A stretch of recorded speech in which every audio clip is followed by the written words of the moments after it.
in space with you all for our quarterly Young Leaders Advisory Council meeting. What is the words I'm supposed to use again? Do I call this meeting to order? Yes, but we also want to run the housekeeping remarks. Okay, what are those again? See, it's been a minute. We probably should have dry run with me. So what are the Thank you for housekeeping remarks? participating in today's meeting. Please do not connect to Zoom or teleconference while in the room, and please silence all devices. Click on the globe at the bottom of your screen to select either English or Spanish. Public comment will be taken after each item. If you are in the auditorium and wish to comment, please use the iPads located in the lobby. For meetings in other locations, please complete a blue speaker card and provide it to a South Coast AQMD employee. Speakers may be limited to a total of 3 minutes or less for all agenda items, and times may be shortened to ensure all speakers can be heard.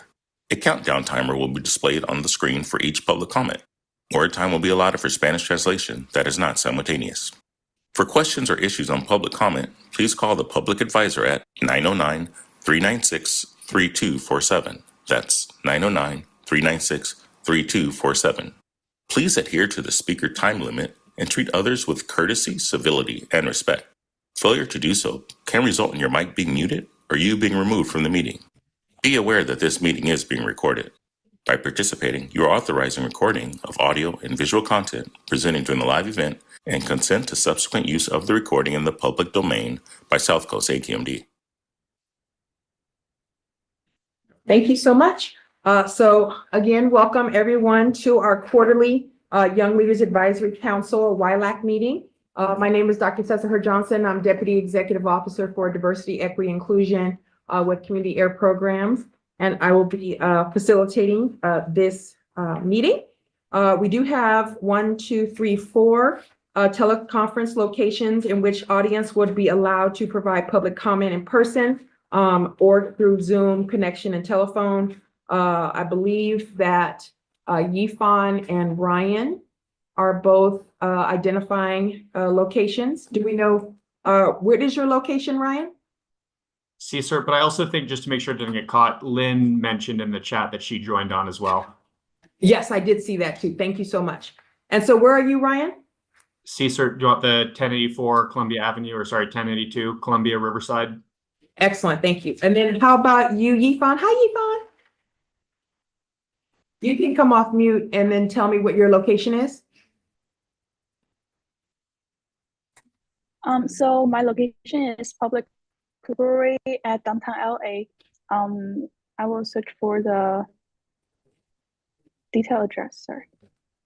Oh, is it the library, Norwood Library, or the LA Central? So, yeah, the address is 630 W 5th Street, Los Angeles, Perfect. California, 90071. Perfect, thank you so much. And then I also see that Lynn Thank you. Tran has joined us as well. And what is your teleconference location?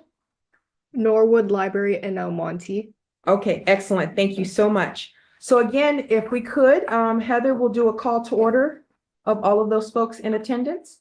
Thank you. And I just want to give a quick reminder, any remote attendees will need to have their cameras on. We'll start the roll call. Gabriela Ballesteros. Thank you.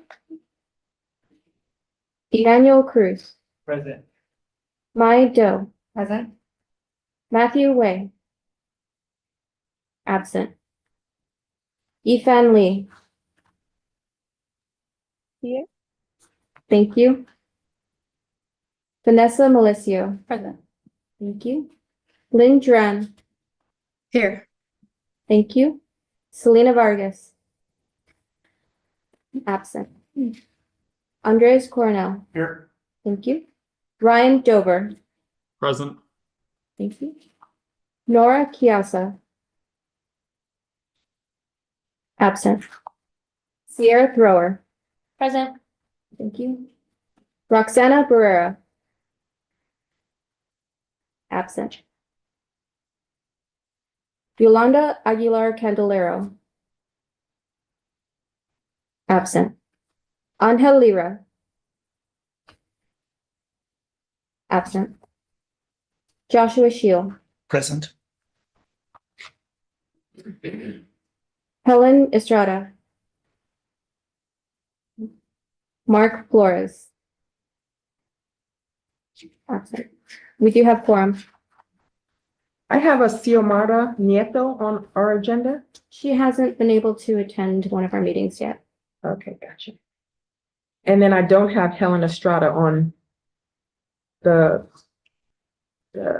agenda. My apologies. I'm working off of an older copy that has the phonetic spelling. Helen had a conflict of interest. All right, so do you want to do the update of who's supposed to be here?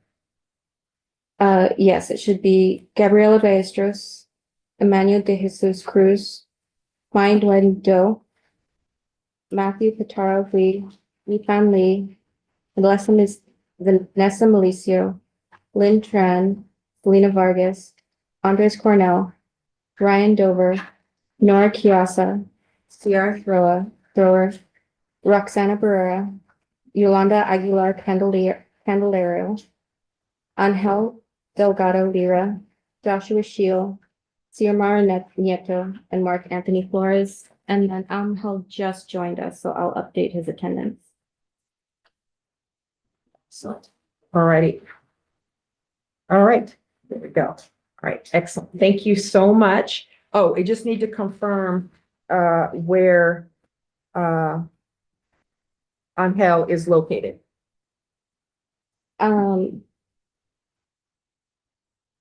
Angel is present and on site. Oh, on site. Then who? Oh, Matt Hui is on remote. No, Matthew Lee is absent. I just So joined. just joined. I got Oh, the he wrong- just, I got the wrong link. My apologies.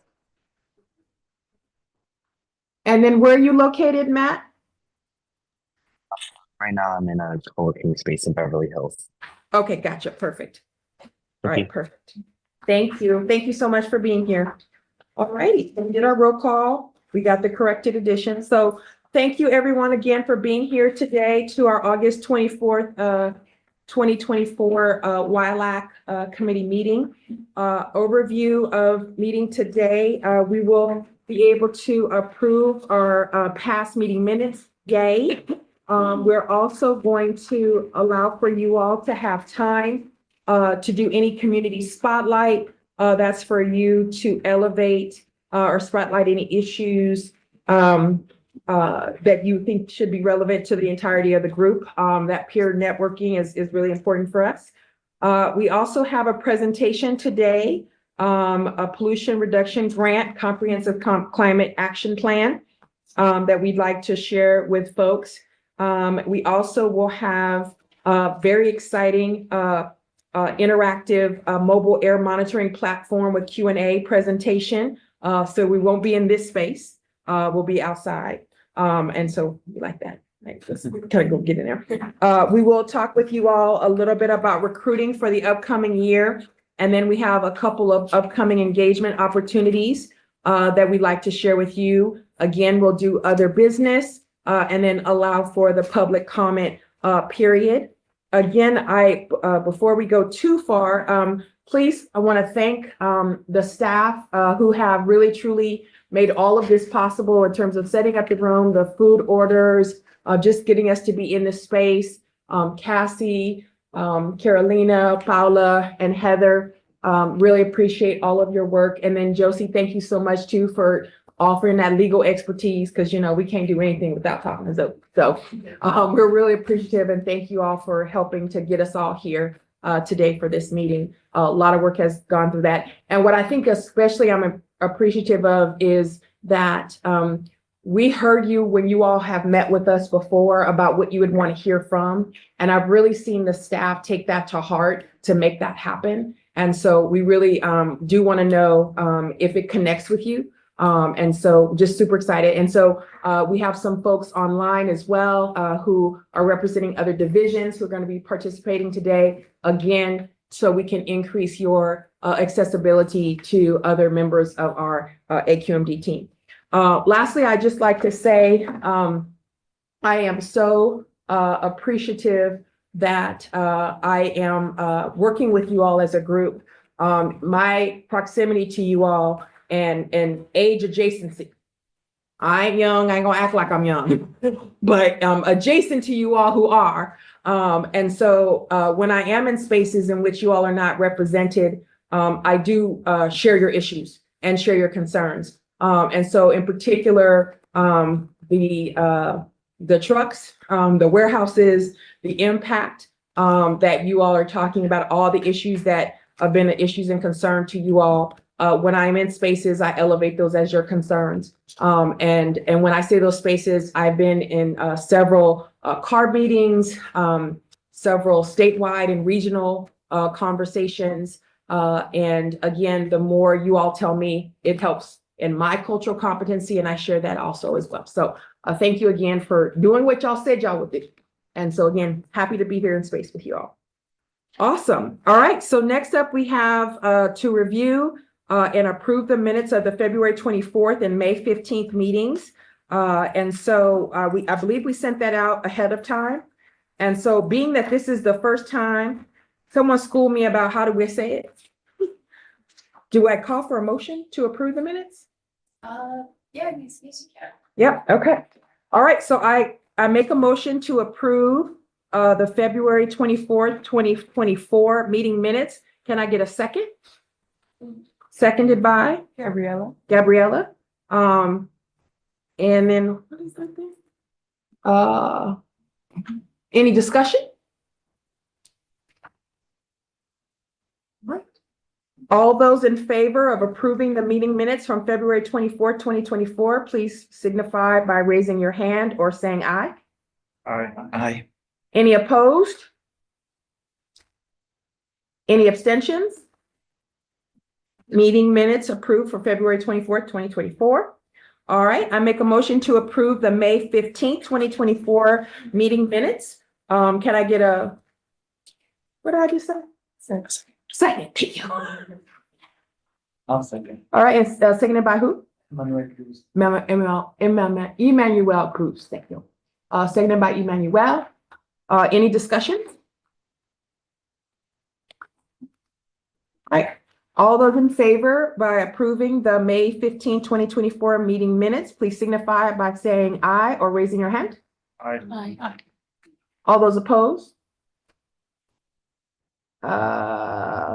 Matt, you went off camera. I just want to make sure everything's okay because we need you to stay on camera. All right. Thank you. Thank you. All right. Any opposed? No opposition? Any abstentions? We're good to go. All right. Heather, I think we can officially have meeting minutes. All right. So to quote, I don't know who is that? Hallelujah? Yeah. Shangela, thank you. Hallelujah. All right. Excellent. Thank you. All right. So we finally have some meeting minutes and we will update those and make sure that they're shared on our website. So the first of three our discussion items is a community spotlight. So it's a time for you all to chat with us, to elevate any and spotlight any issues, events, or any concerns you have with your individual communities. Is there any community spotlights that you all like to share? Joshua.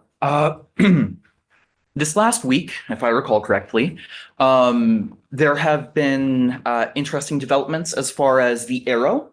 For those who aren't super familiar with the Redlands Arrow project, it is a rail project that services a line effectively from the University of Redlands down to the downtown San Bernardino Transport Center.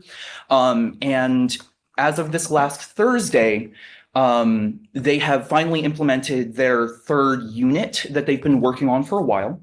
The previous two were diesel multiple units, but this latest unit is actually a hydrogen fuel cell powered multiple unit. And I think that is an extremely interesting development in terms of the transit sector and really brings me a lot of hope as far as future infrastructural developments. For anyone who hasn't heard about it, I just wanted to bring it up and give an opportunity for all of you to know. Called the Arrow? Yes. Redlands. Excellent. Thank you, Joshua.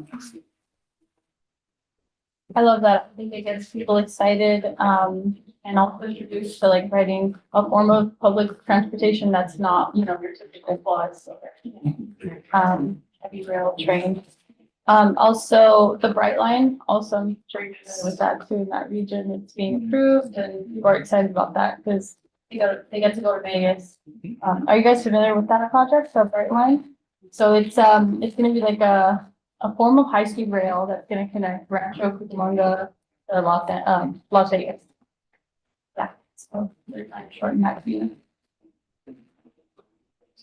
I guess on that topic, I wanted to talk about the Southeast Gateway line. So it's a light rail project from Metro, and I think they're approved for construction starting 2025. So a lot of people aren't familiar with taking light rail, especially in the Southeast LA area. So they're really excited to be able to connect from that to the downtown area. So I think they want to complete it by 2030 to 2035, but we're out there just talking to people, letting them know.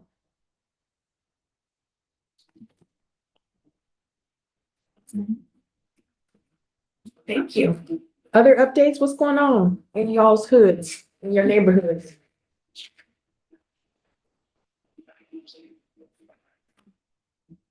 What? You can go again if you want. Okay. There was something that I noticed in a recent trip where I went over to the Salton Sea. I took the path towards the South Shore, and I noticed that there were a couple of billboards. I'm not sure if they were ever operated or maintained by South Coast, but it does look like they might have been involved with the AB 617 project as a resource to connect so you could more safely dump waste. They appear to have degraded to a point that they're almost illegible. It's possible that I misinterpreted what they were, but that's something I just wanted to bring up as a possible thing to consider revisiting and maintaining if that is the case. And so how would you describe that again, the Salton Sea? In East Coachella Valley, I forget the freeway I was on, but it's heading towards the South Shore, towards Salton City rather than the North Shore. Highway 86. Thank you. Highway 86. And a few of those billboards were illegible if they ever were maintained by South Coast. Okay, gotcha.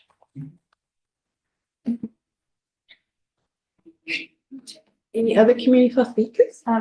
This is for San Bernardino, but if you guys are aware about the Garcia Art Center, they hosted like a tour, like a toxic tour. I think that's what it was called.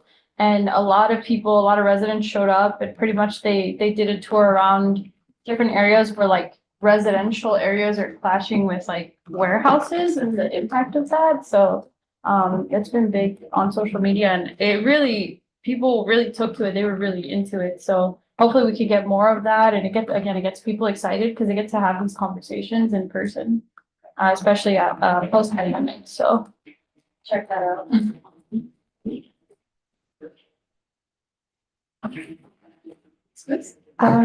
This is just something maybe like a DPC kind of fun idea. But there's like this kind of this grassroots group in like the southeast, like like Huntington Park, Southgate area. And so they're starting like a Southeast LA archive project. And so they're gonna just start collecting testimony and pictures from like residents and just really creating like a collective to really preserve their history of like growing up in the Southeast and everything that comes with it. So it's pretty neat. And then I think they're like the Sella community map on social media, so on Instagram. I think Florence Firestone is doing that also. Okay, yeah, it's all like, we're all like nestled together. Yeah. All right, thank you. One thing I would just chime in is that since we met with you all last time, we had, and this seems like really a long time ago, we had our governing board intern project or program this summer. And so one of the things that we did was to, just based on our experiences, we wanted to get them out into the neighborhoods. And so we had a C3PO, which is our community outreach event, and we invited, we had our governing board interns participate in that. I will say that overwhelmingly, even though they represented the communities that are in our catchment area, many of them hadn't been in those neighborhoods, right? And so there were a couple people who were of those neighborhoods, but then there were just some who just were kind of blown away at like just how polluted it was, in particular, how there could have a scrap yard and a smelting center right next to a high school. And then the fact that the high school was there first, and then they built the smelting center next to the high school. And so that this is some experience that they've always just kind of had. But I do wanted to and would like to share with you all what we heard from one of the presenters who facilitated the tour. And so we had one of our community members facilitate the tour of one of the neighborhoods. And what they described to me after was appreciation and gratitude for inviting young people into that space. One, because they recognize that oftentimes when you're doing this work, you aren't always respected. People will like, oh, you're going to complain again. And they kind of sort of look at you with some like deaf ears. And so what they described to me was really feeling appreciation, really feeling like a bridge of a generational divide. Was that there was some young folks who were really interested in what they were saying, but that they had gotten this respect that they hadn't gotten in a long time, that it wasn't adversarial, right? Because it was always just used to like fight. And so it was very different for them. And so what it kind of bred for us was really maybe trying to start this project, this video project of sorts, in which we can start to capture the voices of the people who are doing this work in the communities. I know my kid hates it, but like, I know that people pay attention to TikTok a lot more than a lot of other things. And so you want sometimes like putting it in that format, in that medium, will have people to elevate it a little bit more. And so we start to talk about what we can do to put the voices of our elders and other generations in front of folks.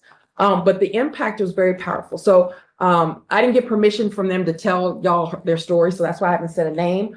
But it was really, it took me back about, because it was really positive, and we hadn't had that conversation about how it feels to not be listened to, and how that minimalization of just like, wow, no one's going to get this. And so that they felt something different. I felt very proud that our team had kind of made that happen. So anyway, I just want to share that with you all, because I do believe that there can be the generational divides, and we need to look at ways in which we can bridge them. So for me, I feel like that means putting those voices in other spaces so that they can't be elevated. So, Where that was? that was in one of our CSC communities in South LA. Mhm.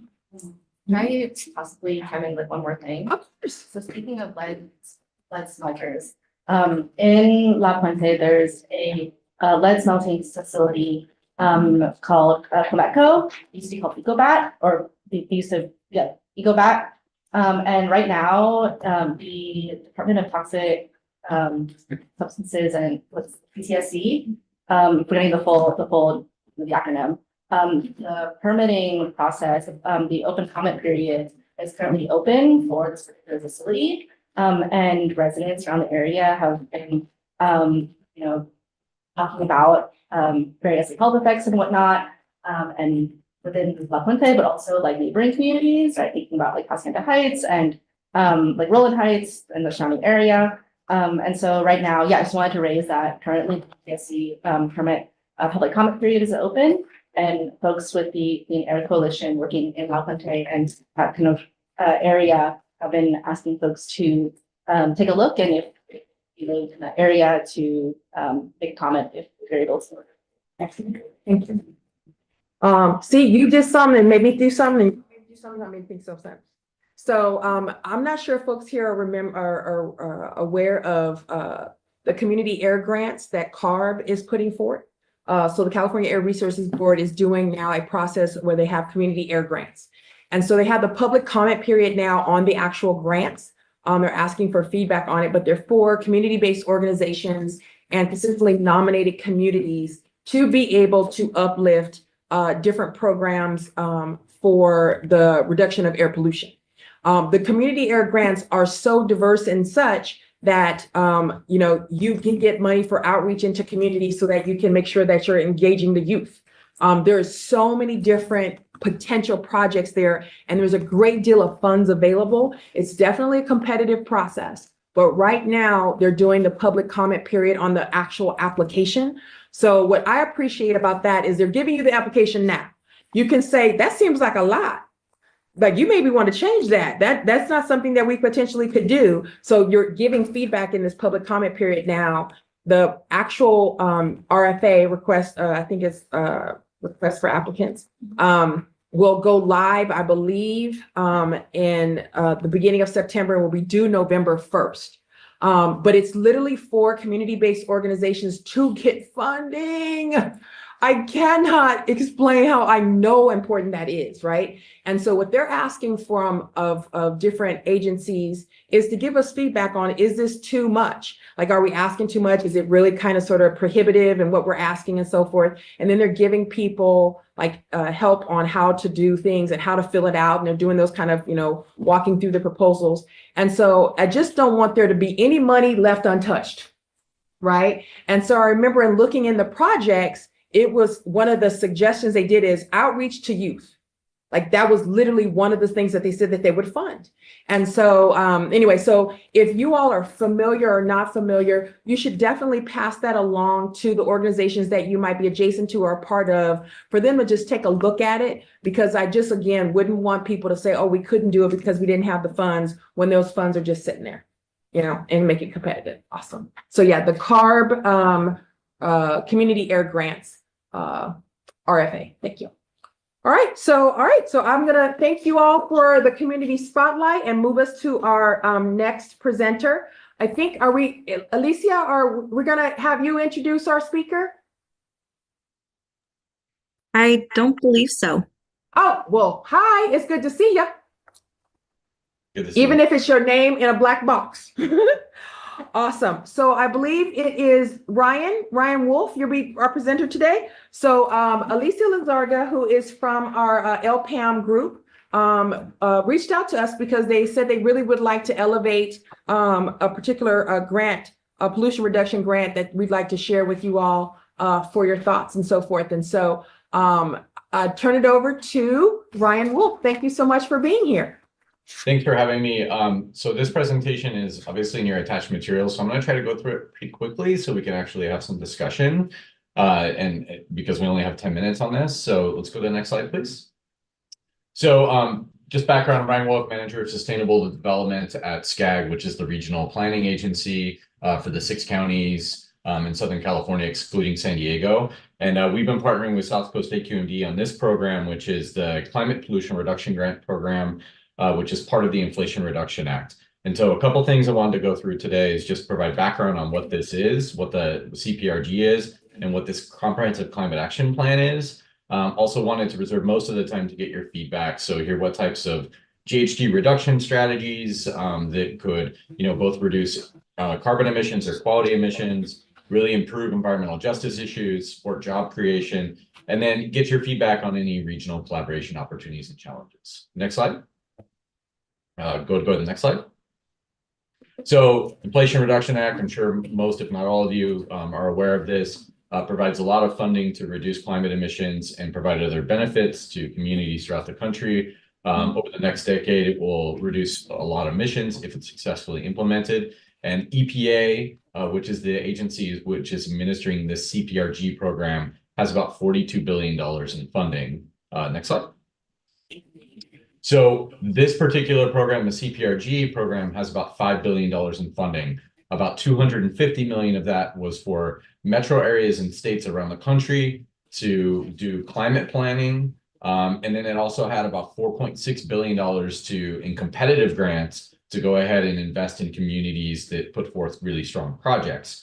I will say that good news, we collaborated with South Coast and a bunch of other regional agencies throughout Southern California, and we're successful in getting the largest ever grant from EPA recently in July, $500 million to this program to support goods movement electrification at the port, stretching all the way into the Inland Empire. So we're talking about heavy duty trucks, cargo and handling equipment, locomotives, as well as the charging infrastructure to benefit that. To apply for that grant, each region had to opt into these planning grants, and the core objectives of the program are really to reduce carbon, climate, and air pollution, also to support jobs and go ahead and lower energy costs, and then finally to address environmental justice in communities, so provide a variety of benefits. Next slide.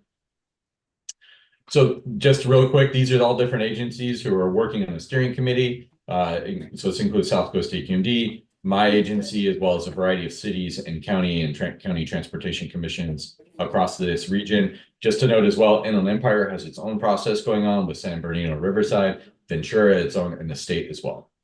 Next slide. And go ahead and go to the next one as well. So for the CPRG planning grants, there was two components. The first phase, which is already complete, was to do kind of a half climate action plan. Each of the bases focusing on several sectors. And so this one focused on transportation, energy, and waste. And it created a variety of associated strategies, such as, reducing pollution from goods movement through electrification, investing in energy efficiency in buildings, capturing landfill gas, diverting waste, all of these types of things. So that's complete. And then after that, the different agencies throughout Southern California and across the nation applied for the grant. South Coast was the lead for the one that was successful, that $500 million grant I mentioned. And now we're on to phase 2, which is to create a full climate action plan for the LAOC region. And as I mentioned, the Inland Empire is doing theirs own as well as Ventura. And this is everything. So establishing greenhouse gas targets, for the long term, near, medium, and long term, and then all strategies across all sectors. So whether it be transportation, buildings, energy, waste, water, to reduce emissions, in alignment with the Paris Climate Accords, in terms of keeping temperature under 1.5 degrees Celsius. Next slide. So what goes into CCAP? The CCAP's real function is to identify a variety of strategies and actions that jurisdictions can adopt and implement into their own efforts, as well as to identify really regional collaboration. So, how jurisdictions, how cities and counties can collaborate with each other to effectively both pursue funding and implement strategies. Next slide. So these are kind of the early strategies. We're at a point right now where we're looking very broadly at what types of strategies could we incorporate into this climate action plan. And so there's a list of them across these different sectors, transportation, electrifying both passenger and freight equipment, expanding transit, expanding active transportation, building our cities smarter so that people can walk and bike in them, making our buildings cleaner, reducing natural gas use in buildings, all of those things, diverting waste, making our water more effective in terms of making it cleaner, more affordable, using recycled water, using groundwater, all those things, expanding our urban tree canopy, those types of things to address not just reducing emissions, but, making our cities cooler, all of these types of things. And so obviously, as you look at this, there's just a very broad array of strategies that we can pursue. And so next slide. What we're seeking today from you is just to hear what your priorities are. And so, we want to see if there's anything that you really want that's missing. I understand we didn't get a chance to really go through too much, like the broad array of them. So really asking you, what are your priorities for things that should be included in this? Also, if there's particular challenges or opportunities that you see, in your work, in your studies, anything like that from a funding and regional collaboration opportunity, what do you see as being really critical that can help us as we're going forward with this? And the next slide.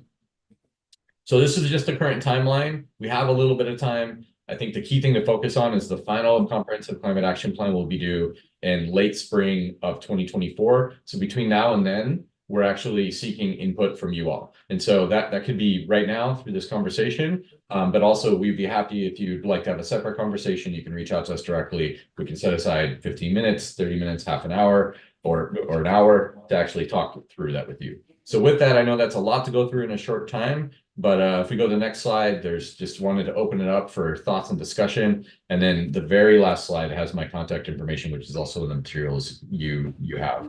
So with that, I'll stop. And question for you again is, what are key things that you would like to see in this document, from the types of approaches to reducing emissions, how we can make them more equitable, these approaches, how we can make, more accessible. So I'll stop right there and, would be interested in your thoughts, your questions, anything you would like to put forth. Thank you for the presentation. Thank you. Thank you very much.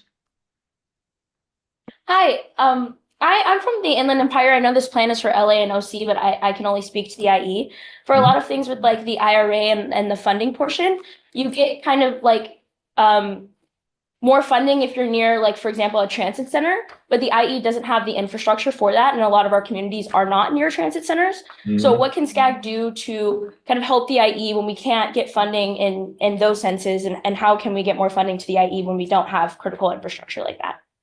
Got it. So the IE, as I mentioned, has their own process for this as well. They're creating their own comprehensive climate action plan. So this input is still totally relevant to that one, and we can pass it on. And that's being led by SBCTA, Western Riverside Council of Governments, and the Coachella Valley. So in that sense, for this particular plan, the idea is we want to lift up things like a desire for more investment in transit funding.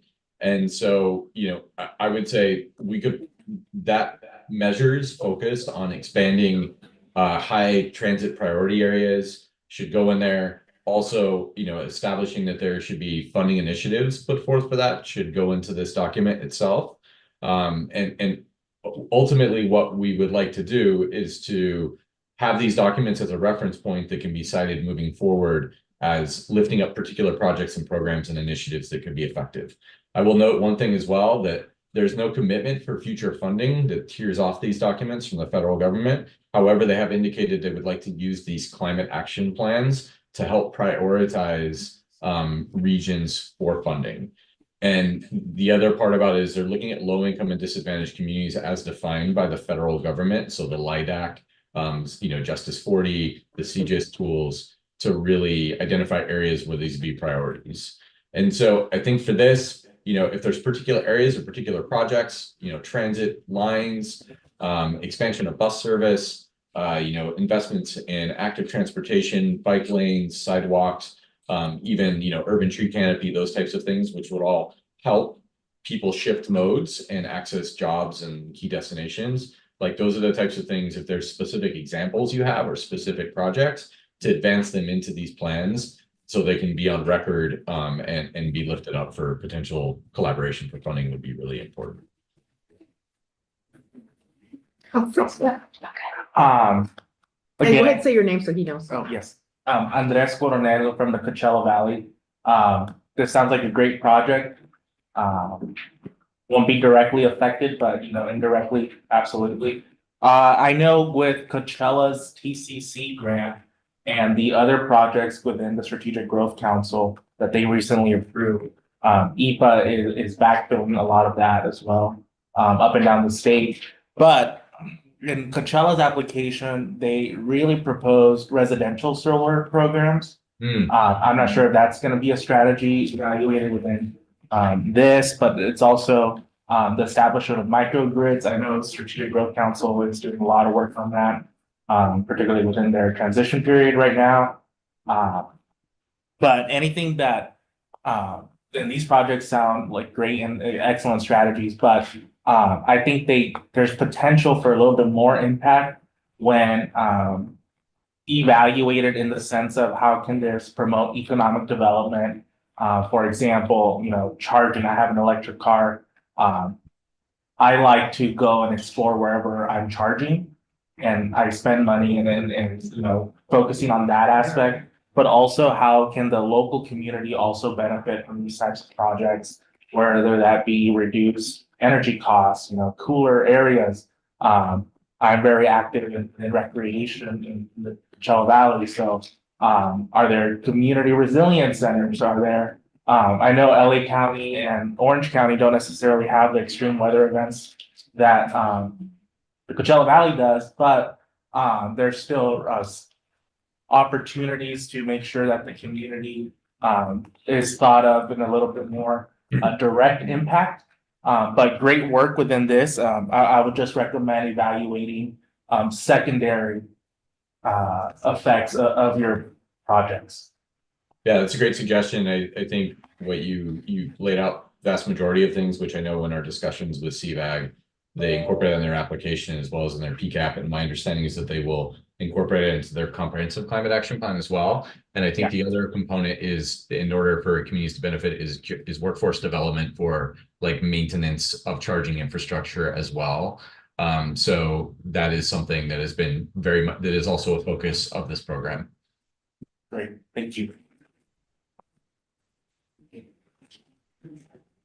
See, Brian has his hand up as well. Yeah, I want to make sure I'm not fighting over the people in the room. Thanks for running through this. This was helpful to see. One, I would be curious of, I'm going to come at this question mostly from the transportation energy strategies, but I think really applies broadly with how much of the other funding is moving around from the IRA and bipartisan infrastructure law. So thinking how the ports have the clean ports applications out under review at the moment and should be hearing back in the next few weeks. And really everything else that's moving in this area, how much is being looked at being able to support and amplify some of those to be able to have that added leverage of multiple funding programs coming in to reach the same goal, especially when the alternative might be more ineffective use of that funds. And then somewhat as a secondary question, I think the other element would be how much is being split on energy demand versus generation side. So kind of thinking of the infrastructure and support that's needed for trucks and goods movements to be applied effectively versus how much is getting those technologies really into use at a high level. Yeah, those are all great points. In putting together the application that was successful in the region, there was a lot of discussion about, what should go in the Clean Ports application, what should go in this application. So there was a lot of coordination on that. And even in the application process, CPRG emphasized, demonstrating how you had thoughtfully explored other funding opportunities and why this was the more appropriate one to go after. So there was a narrative that was accompanied in the application for that.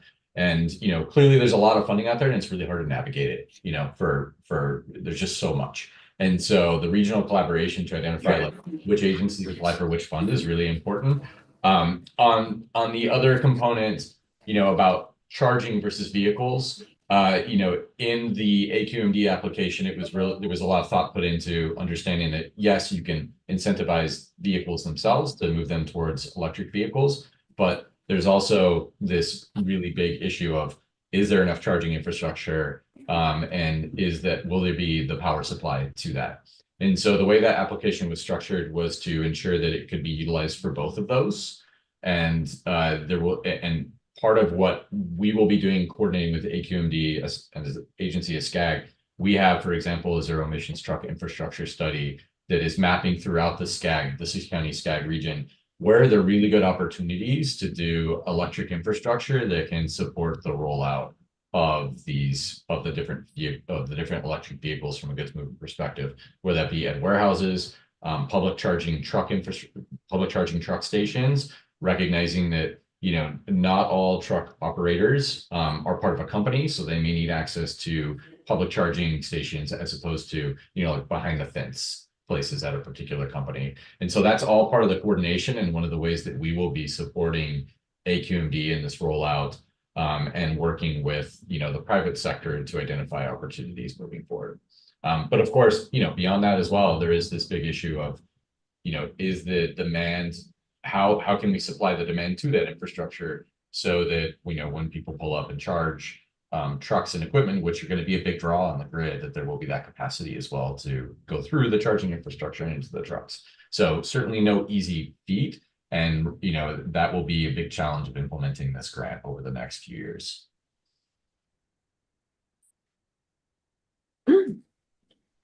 Okay.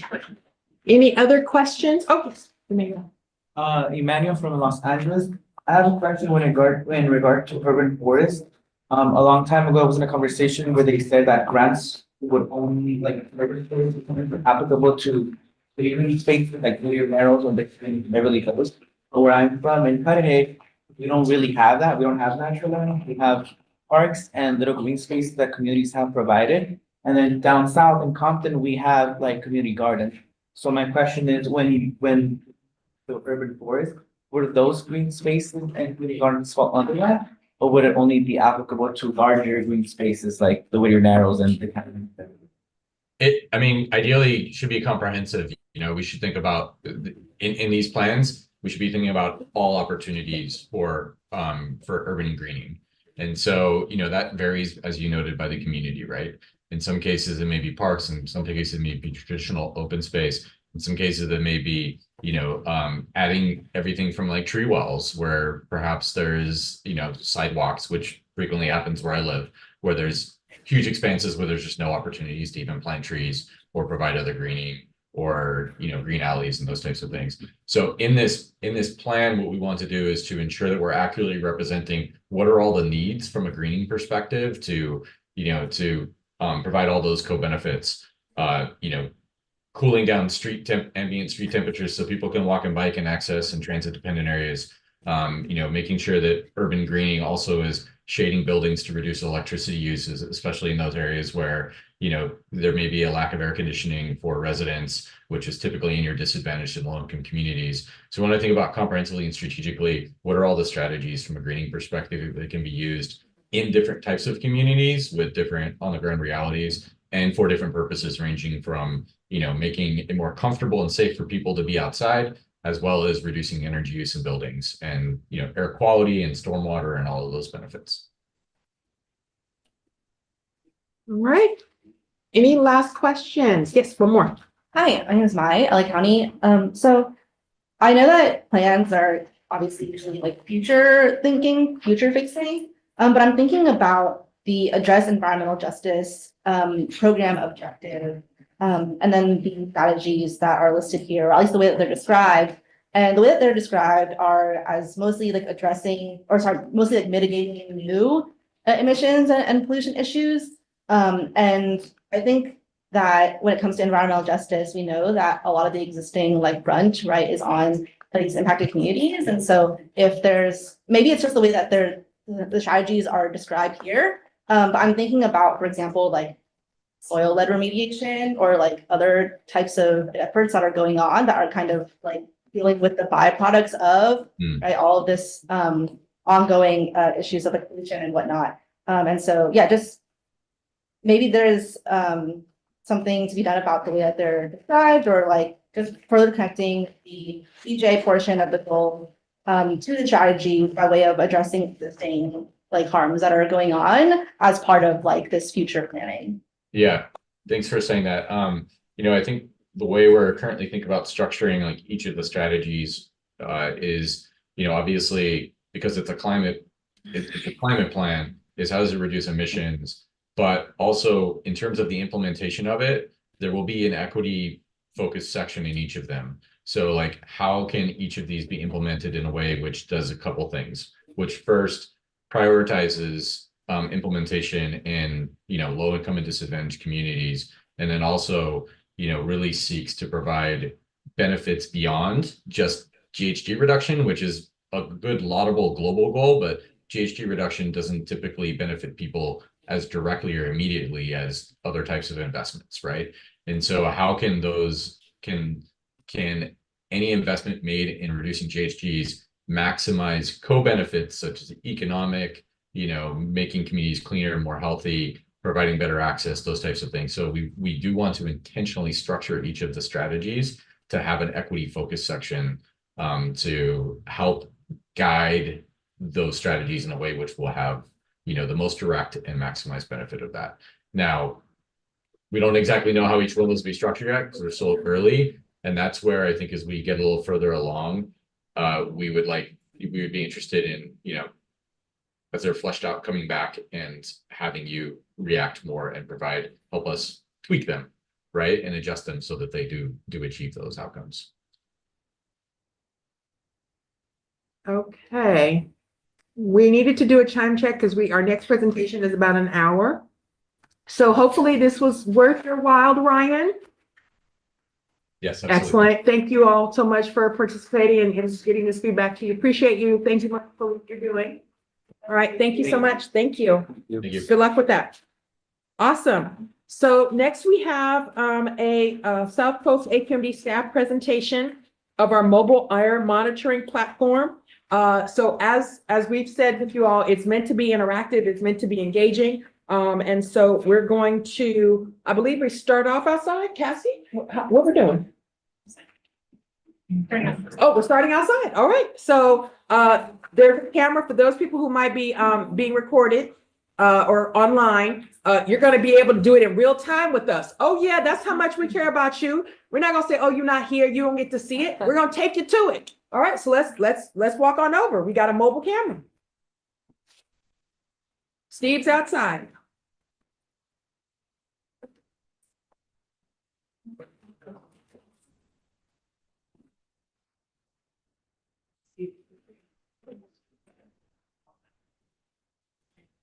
I just need you to know that you saw my soul.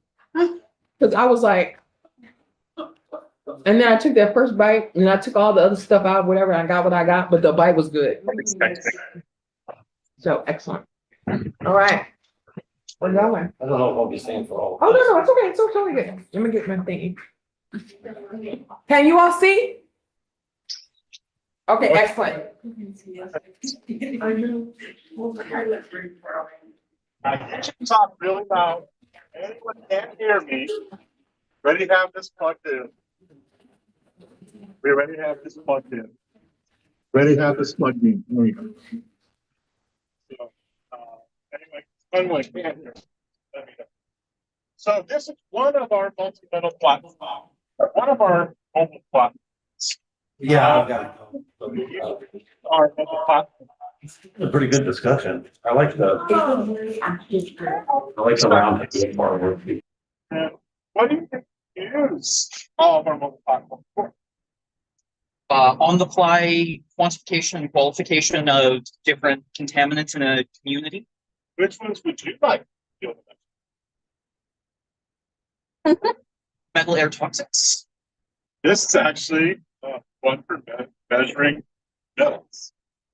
And we have several other platforms. We actually have one of our platforms. Hey, Heather. We have another platform. He should use his microphone. We can barely hear him on Zoom.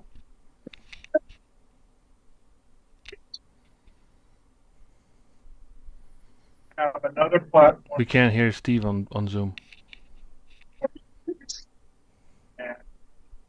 And once we identified something, we can take that out there in this part and start measuring that. And we have another one that was made. One.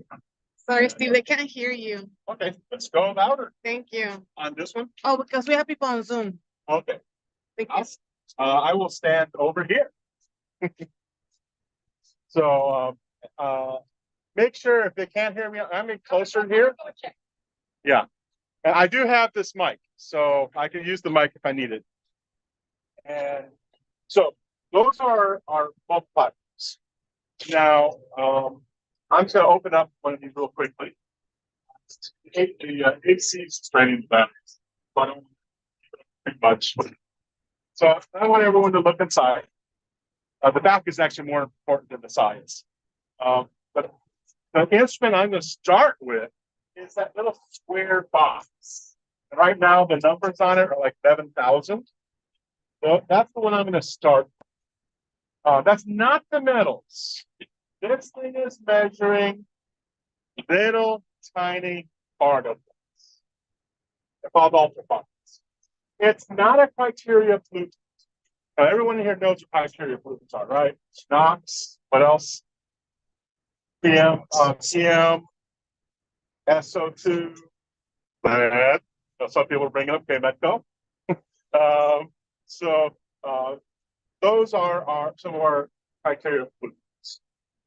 Ultrafines is not a criteria, but it's a good way to introduce how big and how small certain particles are. I am going to start. Let's walk off 10 paces. So 1, 2, 3, 4, 5, 6, 7, 8, 9, 10. That's not 10 meters. Now I'm going to go this way 10. 1, I'm not going to go all the way. 2, 3, 4, 5, 6, 10. I went out 10 spaces. Now let's pretend I have 10 little boxes, 1 meter by 1 meter, 1 meter. 10 of those boxes, some people call them big boxes. How many of those boxes could fit in that 10 meter by 10 meter square? Every row I have 10. I have 10 boxes going this way. I have 10 boxes here, 10 boxes here. So how many do I have? 100. I have 100 boxes. Now what happens if I start stacking them? The first box is this high, the second box is this high. And after I do 2 boxes, how many do I have? 200. I have to go all the way up to 10 meters. I have 1,000. So we're talking about ultrafine particles. I'm talking about. I'm now going to introduce what's called PM10 and PM2.5. All of you know PM10 and PM2.5. So if I have one little PM1 particle, that's small. If I have one PM10 particle, that's also small.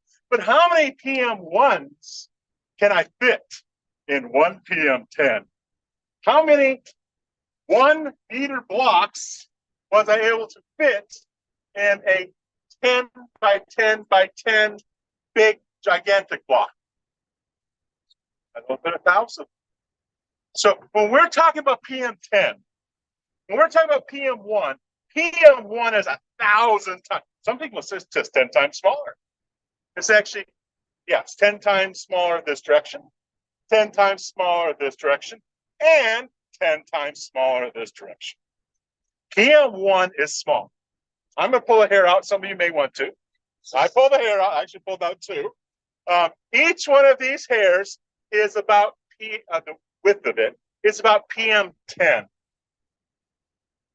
And PM1 would be like 10 times smaller, right? In width, really small. Can anyone tell me what the average bacteria is size? PM1. Can anyone tell me the average size of an average virus? PM.1. We're talking really small things when you're talking about PM2.5 and smaller. That's what ultrafine particle measures. How many of those little tiny particles there are in the air? Now, this platform is actually a metals platform. And we're like, you know, most of the metals are actually much smaller than PM2.5 coming from the road. Where do you think the metals are coming from the road? A little doggy jumps out in front of you. What do? So you slam on your brakes. Brake dust. Now, some people think, wait a second. None of that brake dust has things like chrome, has things like copper, has things like iron. I thought your cereal box has chrome. Copper may not have chrome, but a lot of people take chromium perchlorate as a booster for your health. Copper or iron, right? So you're like, that's not that bad. Did you know? It's so small, you can actually cut your little alveoli in your lungs. Then it goes directly into your bloodstream. It's not metabolized. When you eat it, it's metabolized and it's an essential mineral. When it comes into your lungs, it's toxic. It's toxic. That's what ultrafines measure. And can you tell me, some of you may know this, what is the #1 cancer-inducing toxic thing in our air in the South Coast Basin? I know Setsa knows it. It's not a car that's slamming on the brakes, but it's something a little bit bigger. And where's it coming from? Not the brakes. Big diesel trucks. Diesel particulate matter. And this vehicle measures them as what's called black carbon. And I want a couple people to look at a couple of our black carbon instruments. We have one black carbon instrument. It's a small one.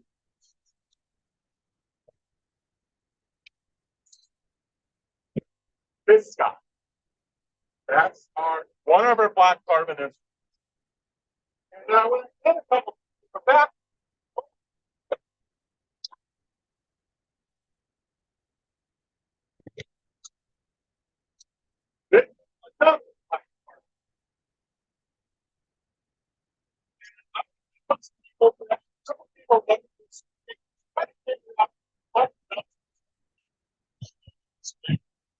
I want a couple people to look at this guy, see if you can figure out what numbers are being shown on display right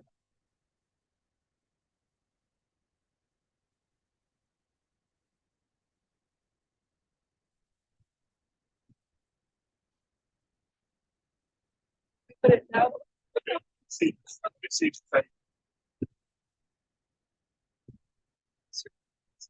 Actually, just as you have to look at my monitor. You'd have to look at my monitor, but that one will have numbers. You guys see any numbers on this one? What would the numbers say?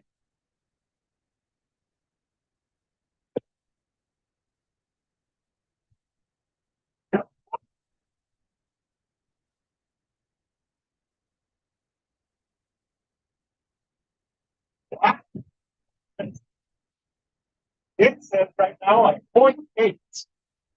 Now, if you look at the other one, it's going to probably say around 800. Why? Exactly. And we actually have because black carbon is so important, we actually have two instruments measuring black carbon. We want to make sure that they correspond to each other. And that's black carbon. It's really important. It's the number one pollutant problem in our LA basin when it comes to cancer. It's the top. Now, you can please go back on it. So,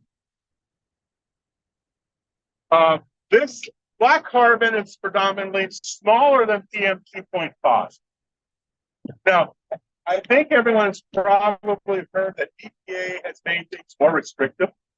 Did you know that we were unable to meet the 12 microgram per cubic meter PM 2.5 here in the basin? Now it's reduced to 9. And we haven't been in attainment for a while. It has been reduced to 9. What do you think a lot of this PM 2.5 comes from? Some of it's black carbon. Correct. Where else is the PM 2.5 coming from? Refineries, right? What else? Cars, refineries. What? Planes. Correct. Keep going. What? Oil wells? There's a big one we're missing.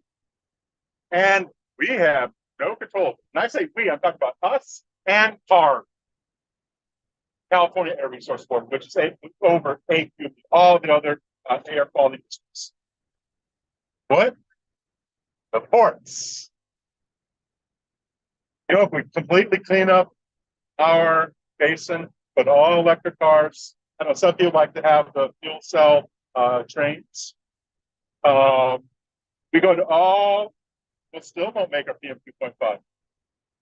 Still won't make it because the feds have control over the ports and the ships coming in. It's not just the feds, because it's also the IMO, International Maritime Organization. They're a recommending body. So, so far we've looked at our ultrafine particle counter and our black carbon instruments. Neither of these instruments are criteria pollutants. Now we can look at some criteria pollutants. Okay, so one of them, actually they're both here. One of them is a little bit, the blue box. That's a regulatory instrument. We have stations up basic. And the other one is this cute little one up here. That guy, it's actually a really nice instrument. It's called the GRIM. They're measuring PM 2.5 to PM 10. And as we already discussed, we know this PM 2.5 It's a lot smaller than PM10. A lot more particles. Now, what other instruments do we have? Let's open this back. I'll just leave it open. We can let the AC run. It's not going to hurt the XRF too if it gets a little warm. We have a CO2 analyzer. And it's interesting because my vehicle is on.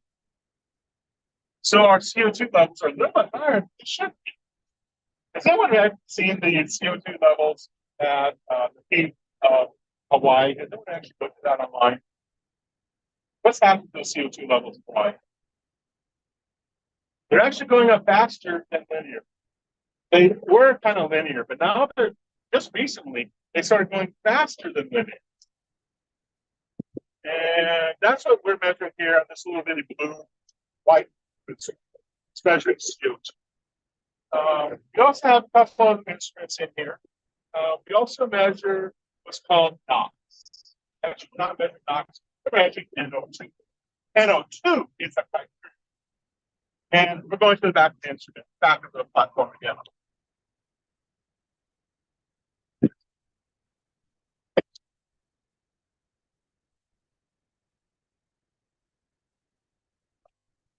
This is an ultra-fast primary that measure NO2.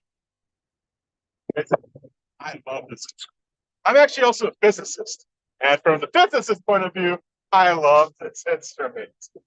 So, but it actually spits out data more than once a second. So it's a true real-time instrument. And now our platform, our signature highlight for this platform are XRF. And right now we have the XRF sampling at 5 minutes. And we can actually look, you guys can get inside, you can see data that in a minute. Right now we're in mobile mode. This vehicle's in mobile mode. You can see the wind tower. Oh, please go back underneath. I keep forgetting.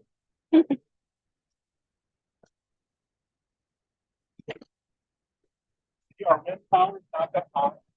Wind tower goes up to close to 30 feet. That's when we were stationary. And when we were stationary mode, we also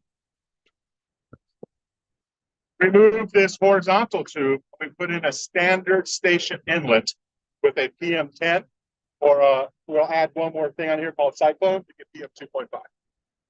And that's when we're stationary mode. But we're almost always in mobile mode to this platform. And how did this platform be developed? It was actually EPA. We got one of the EPA unit scale air toxic screens. They're actually fairly common. We had one also back in 2008 when I started. I developed a couple other boat monitoring trailers back then. And this was developed for the purpose of AB 617 communities. Now, who controls the AB 617 program? Is it CARB? What? Is it CARB? Is it the EPA? It's definitely not the EPA. AB 617 is fully funded from California. No EPA, no federal funding. So it's definitely from California. But who totally controls the AB 617 program? What? No. We don't control it. We help the people who are controlling it. The communities. The communities actually get to say what they want measured, what facilities, what pollutants. They have full control over what they want to do. Just like you guys. Community groups. Community groups. Anyone who's interested in that community. So each community actually has to put together a plan and submit it to the state or Mark, California, their resources board. And if they get chosen, they become one of the AB 617 communities. Currently, we have Southeast Los Angeles, Boyle Heights. We have South LA. We have South LA. We have Long Beach, Wilmington, Parkson. We have San Bernardino, Muscoy, and we also have the Salton Sea, which is the East Coachella Valley. You were talking about going south to some billboards. Yes. Most likely they would be controlled by Torres Martinez Indian reservations. And after this, if you could, after this is over, let me know. I'll give you my phone number. You text me. After this, I want you to show me on the map, just by doing Google Maps, Street View, where they were, where you saw them. Sure. Because I'll find out who's control of that. I doubt it's IED. I think that Inland Empire or the Imperial Valley. I doubt it's their AQMD version. I don't think it's ours either. So it could be the Torres Martinez. They're actually very active. So I'll find out. But the 8617 communities are controlled by the communities. Any one of the communities runs a program. So if anyone's actually in one of these borders, you could join your 8617. So that they get to choose what are called community concerns. And what we do is we take a map, we find those community concerns, and then this vehicle drives past the community concerns. We measure, we actually drive past many others. We actually have some of our mobile platforms, they only need to drive by one time. They're like, well, looks like their roll-up door is open. Let's drive past it. Let's drive past one time. They can see if they are really following their plan with AQMD rules, or they're not.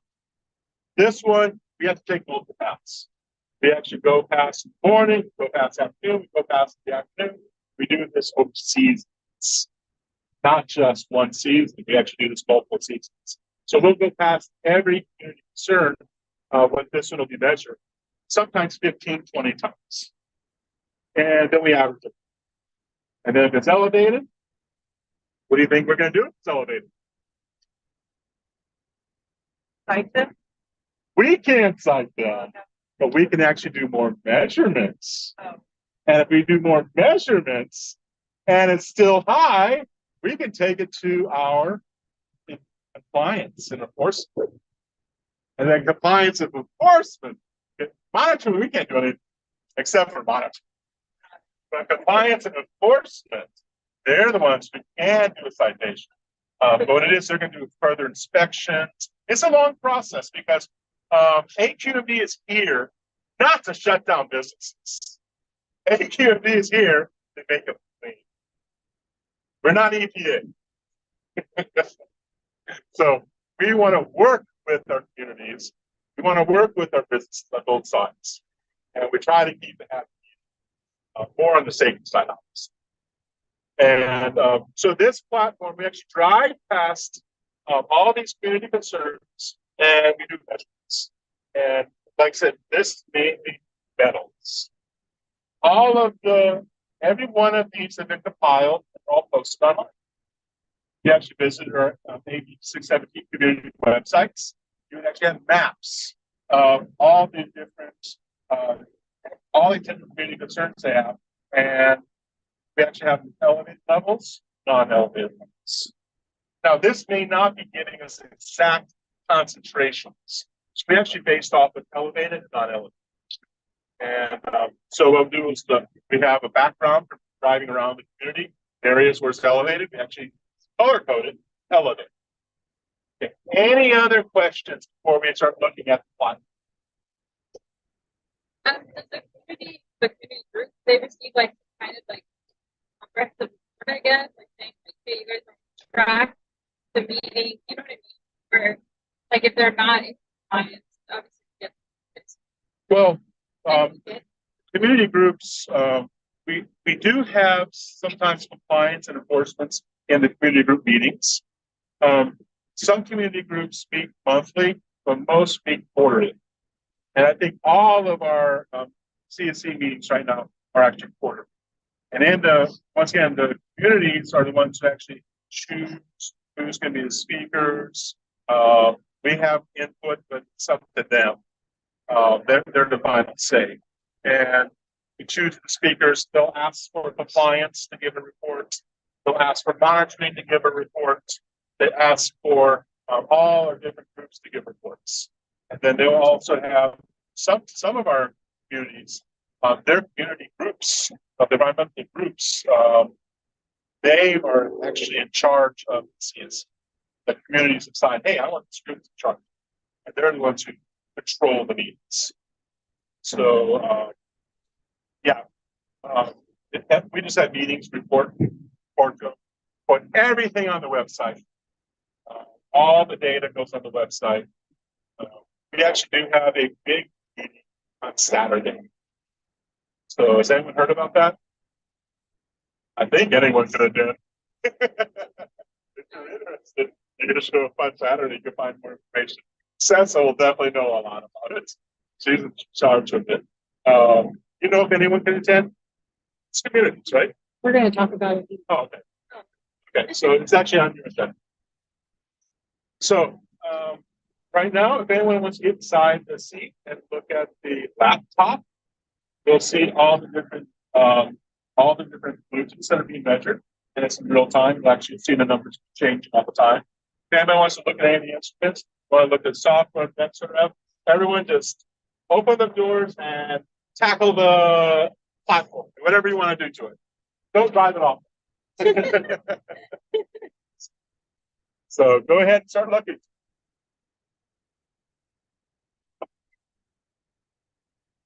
Go ahead and open all the way.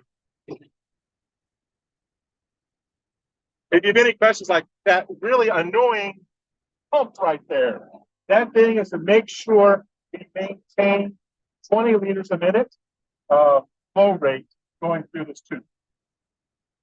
So this is actually called isokinetic conditions. That allows this horizontal tube to be a PM 2.5 impactor. So we're only getting PM 2.5 into these instruments. Anything larger is blocked. Open up the back of the platform. You can do anything you want with the instruments right now. And it's nice and cool inside the van. Try the driver's seat. I've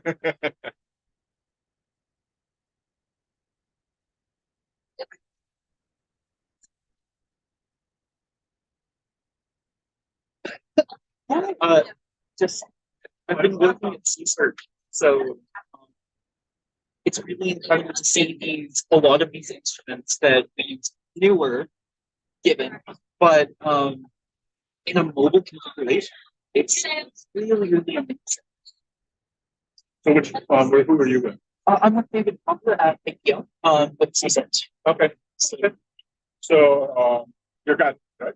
Sorry? Grad student? I'm not trained as a grad student. Okay. I'm just an assistant researcher, but I intend to postgrad. We used to do a lot of this. I was special monitoring.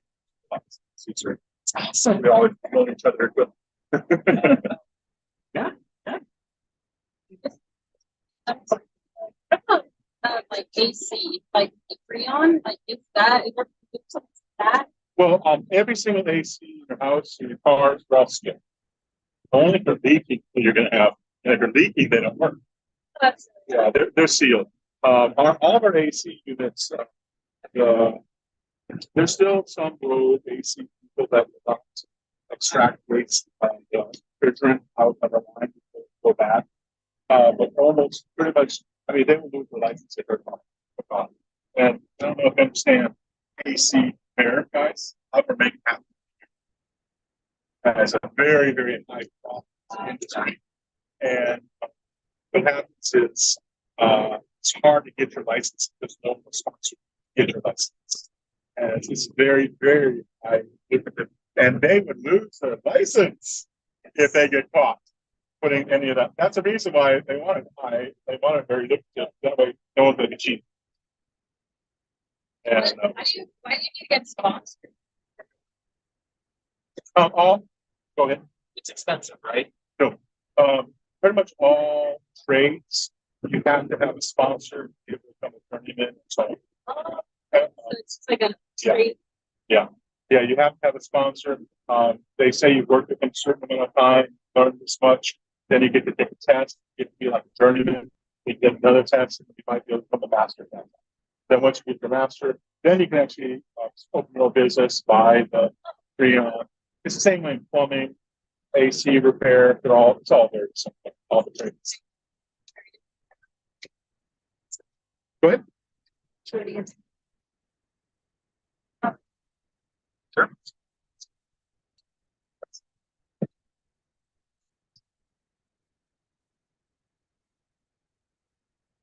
So, you want to go inside for questions and answers? Okay. All right, back off.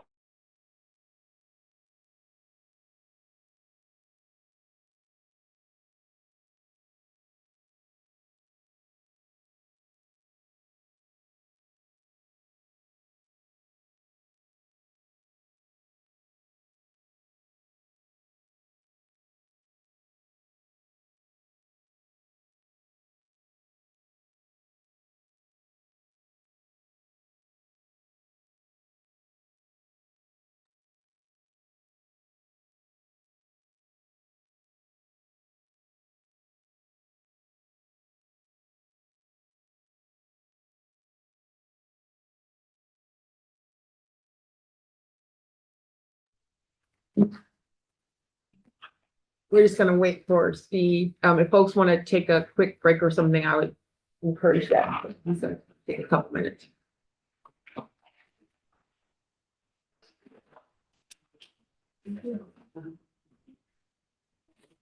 Have you all seen the mobile monitoring van before? No, first time. So at my workplace, we used to have an AQMD monitoring system, but because of our new building, we had to move it and now. Had to come back. That's it. You like your job. I love it. I love it. It just oozes out of you. So, any more questions? How many people notice the batteries in the back? Like 4. Yeah, there's actually 6 of them.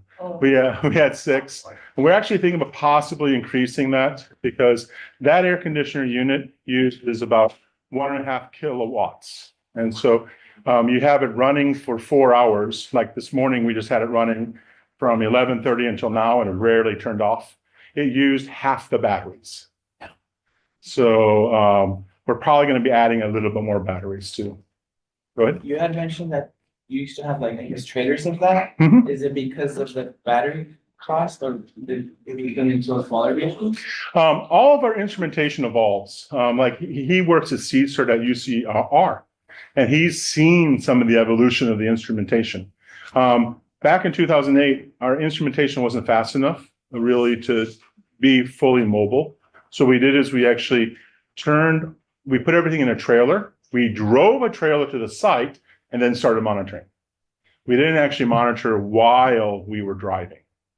We could have, but it would have been way less. Like, for example, you could not have done ultrafine particulates, the ultrafine particles, until about 4 years ago. That was the first time you could actually ultrafines while moving. Not all the the instrumentation wasn't capable to do everything we're doing now. Now, I'm not saying they didn't have mobile platforms. USC had them out. We actually we designed our trailers after USC's electric RAV4, which was a mobile platform. And they actually drove it while driving. But the problem is they couldn't do as many pollutants. So they were limited by the type of instrumentation. So that was our original monitoring platforms. We want to put a station over here. Right now, we use that, the big Ford Transit. This is small Transit Connect. We have a big Ford Transit with lots of batteries. And we use that in the exact same manner we used to use those trailers. So we just drive it, hit the button, and everything's remote. I can control everything from my phone. So I monitor everything, control everything from the phone. Turn the instruments on, turn them off from the phone. So anyone can do it from any laptop or phone, as long as you have our password for TeamViewer. Any other questions? How many mobile monitoring vans do we have? We have one that's actually using what's called a proton transfer mass spectrometer, $1 million instrument. not the band, the instrument, just the instrument. That one is very unique. That, to me, that's one of our most powerful ones. 1 day of driving can take 2 to 3 specialists 3 to 4 weeks to analyze it if it's an unknown pollutant. Now, if they know what it is, it's almost as fast as our platform. But if it's an unknown pollutant, we can't do unknowns. We only have metals. We know exactly how many metals there are. They can actually find, in other words, something smells. That's what that ban is for. And it takes a lot of maintenance also. So we're the only one. I don't know, Bay Area may have one also. And then there's one other company that everyone just leases time with them. And that's what we used to use personally too. They're out of Billerica, Massachusetts. And then we have another one that's using just for the refineries and oil wells. It's also an advanced one. I don't know if anyone has one in the nation like that. And it runs all the time. And they run twice a week for the last 5 years. And it's really important for us in the ports area, because the ports that we have and we have so many oil wells, and we have the refineries. And some of you, have anyone attended any of our meetings with the board? Because they will actually get into rules, and a lot of the rules also are dealing with ports and the refineries, and not just the ports, but the refineries and the ports and the oil wells. And go ahead. I had a question about the bands. Is there like a weekly schedule or something, or do you just go out when you have a complaint, or how do you? The both. Yeah. So the two main other platforms we just talked about them with the proton transfer mass spec, and the other one that does solar occultation flux, the one that's dealing with oil wells. We have an identical but bigger one, the big transit to this one. Then we have the original mobile platform, and that one mainly does criteria pollutants and black carbon and methane. And but the original one is mainly relegated to incident response or emergency response. The other ones, of course, if someone has a complaint or someone has a request, the other ones will go out. But the two most expensive ones, they're on a schedule, and they do complaints, and they do emergencies. So those two are used a lot. Ours is mainly relegated to metals. So my groups, and I say ours. Any other questions for Steve? Go ahead. I am a little bit curious about the identification of unknowns. So when tackling analytical chemistry, I'm still relatively fresh to a lot of this stuff, but generally speaking, you utilize things like NMR and IR alongside mass spec data to identify and characterize these particles. How are we getting the information for other identification? It's actually, every molecule, you could actually have a molecule with the same number of carbon atoms and the same number of sulfur atoms, but there'll be different configurations. Yes. The proton transfer mass spec can handle that.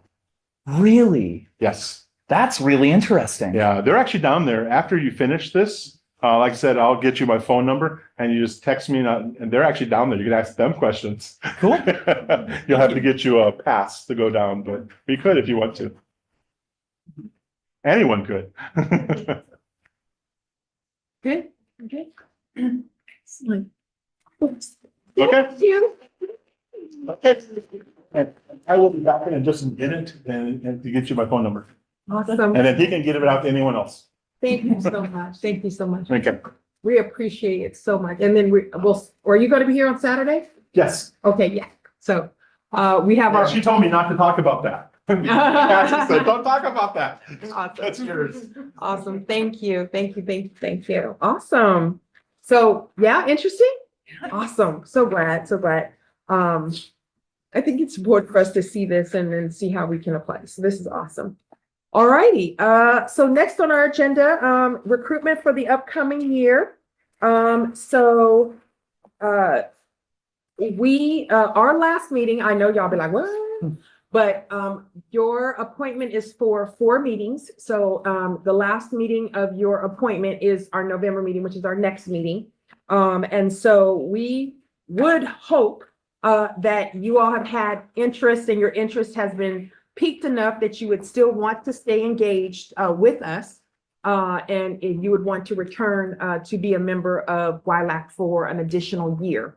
And so we are going to, I believe the application for staying on is available now. And then our hope is that we are going to, I think our next meeting is applications are due by November 13th. So you'll let us know by November 13th if you're interested in staying on for an additional year. Yeah, we'll do that. And then I think our next meeting, Heather, when is our next meeting? November 20th. November 20th. Okay. Wednesday. All right.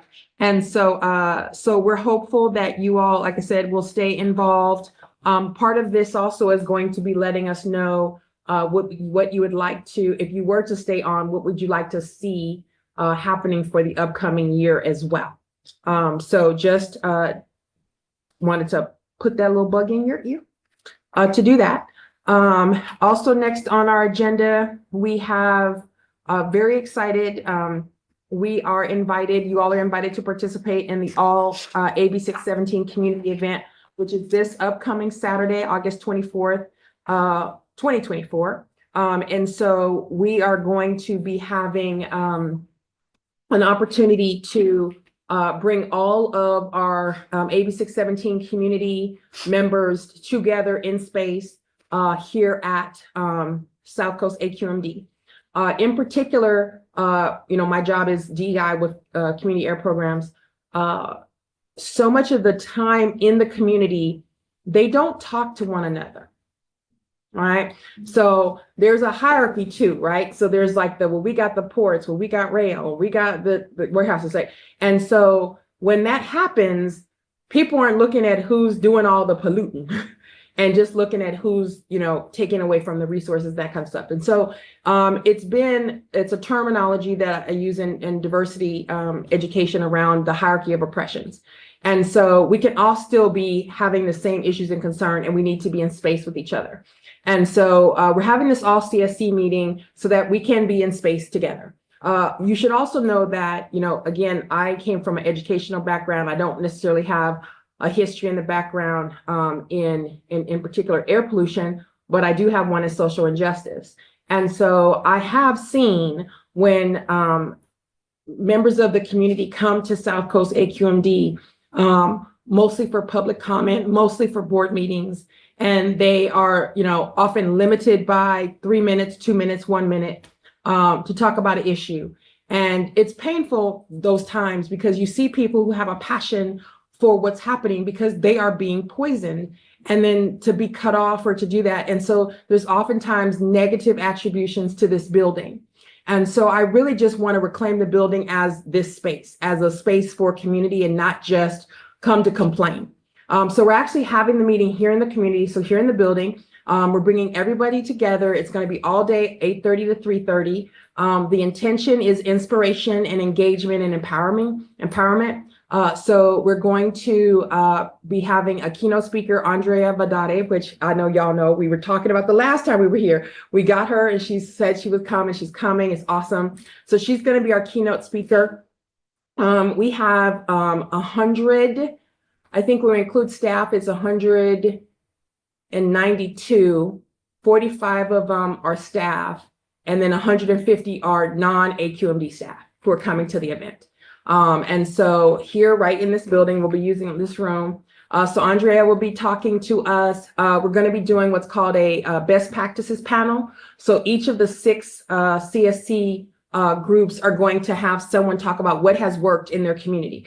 Again, to talk about what lessons learned. Too often times we keep stuff to ourselves and all that kind of stuff. No, we want people to talk. So we're going to do a CSC best practices panel. We're going to then follow that up with what we're calling our annual progress report. So we're giving people the data, what has been working, and this is our annual report that we share to CARB. During lunchtime, we're having box lunches. We're having what we're calling our air resources fair. So we have community-based organizations. We have CARB. We have some of our CSCs who did a catalytic converter project come and talk about it. We're having like so many different organizations, Cal EPA, OEHA, and then divisions within South Coast that are going to participate in this Air Resources Fair. So just giving people materials and resources so that they can learn. And then the afternoon, and I never figured out the best way to say it. So it's like speed dating. So that's the best thing I can say. It's like speed dating, but it's not speed dating because it's totally appropriate. But basically each of our CSC groups are going to basically be housed like in one of these rooms. And then every 15 minutes, a different resource is going to come to them and say, here's information from our outreach team. Here's information from our implementation team. Here's incentive information. Here is that community air grants that I was mentioning to you.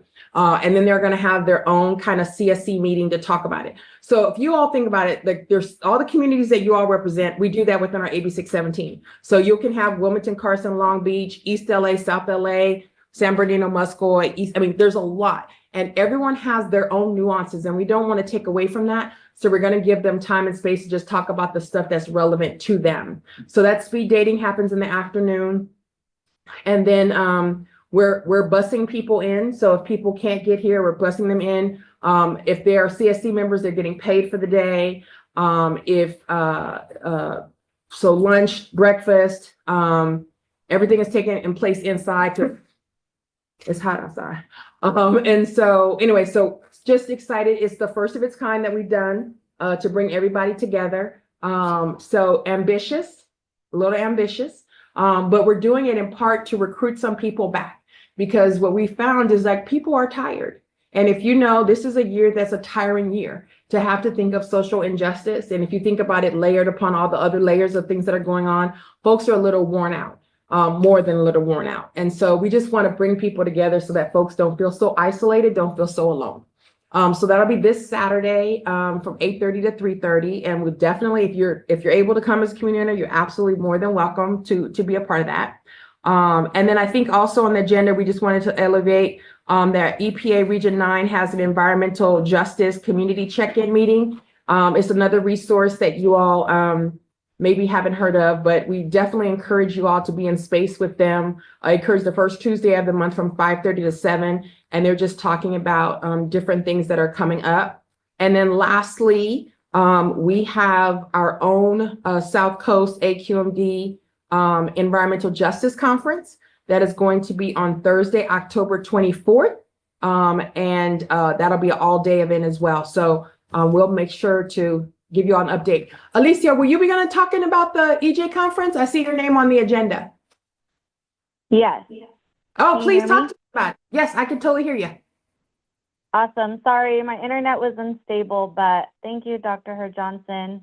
Thank you all for having me here today. I have a quick announcement.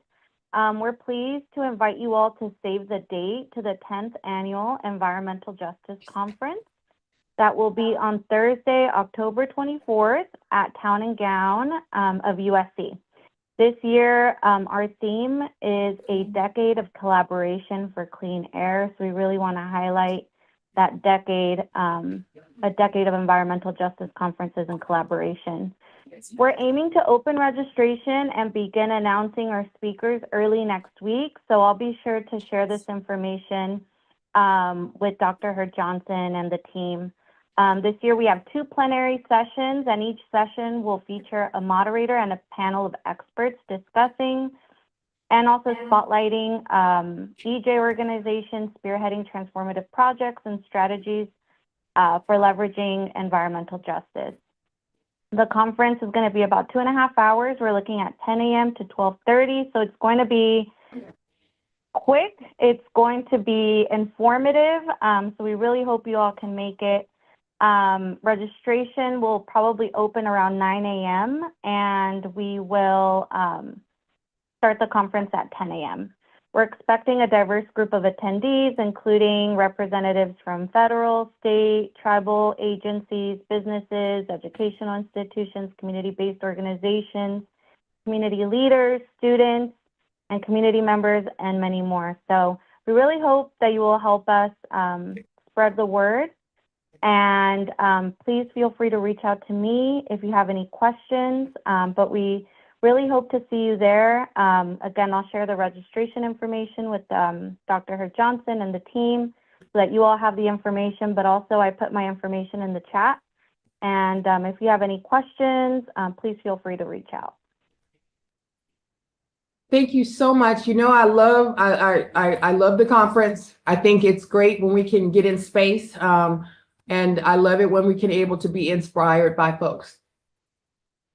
Thank you. Thank you. All right. Any questions about any of the upcoming engagement opportunities that we brought up for you all? Yes. Do we need to register for Saturday or? Yes, you do have to register. So if you are interested in coming, go ahead and reach out to Heather and we can get you, the registration I think is closed, but we can get you in. Oh, okay. You know people. We can get you in. Matt. Oh, yes, Matt. Thank you. Oh, thank you for sharing the event, Alicia. I just wanted to ask again, do you have the date? I missed the date. I'm just wondering if that's it. Would love to go. That's all. Yes, Thursday, October 24th. And I'll be sure to send the information to Dr. Herb Johnson and the rest of the team. Thank you. Look forward to seeing you there. So again, you know, one theme that is resonating with me and a lot of the work that I do is communities of practice. Again, the work can be so isolating and competitive and not collaborative. And so when we have the opportunities to be in space with one another, to be in spaces with like-minded individuals, I highly encourage that we take advantage of those, because I think it can be that fuel that sometimes needs to get us through. Because again, these are very trying times, and there's a lot of negative reframing, in particular of diversity, equity, and inclusion. You know, I just saw online that there's 2 college campuses that have dismantled their DEI offices just in the past 2 weeks. And so, which, you know, just feels the equivalent of banning books, you know, it's just like, ugh. And so, because there's these people who are truly trying to present it as something negative. So when we're able to be in space to address environmental injustice, I feel like let's take advantage of that. So I love that this is a program that we've been sponsoring and for a decade plus. And so highly encourage you all to be involved. So all right, next up is there any other business that anyone would like to elevate for the group?